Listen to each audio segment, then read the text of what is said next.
আমবাসার কুলাইস্থিত ধলাই জেলা হাসপাতালে নির্মাণ কাজ করতে গিয়ে 3 তলা ভবন থেকে নিচে পড়ে গিয়ে গুরুতর আহত হয়েছেন গণেশ নমশূদ্র নামের এক পরিযায়ী শ্রমিক। তার বাড়ি অসমের কাছাড় জেলার করিমগঞ্জ এলাকায়। তিনি দীর্ঘদিন ধরে এই হাসপাতালে রাজমিস্ত্রির কাজ করছিলেন।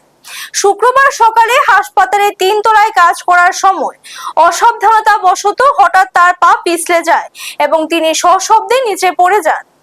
এতে তার কোমর ও পায়ে মারাত্মক আঘাত লাগে।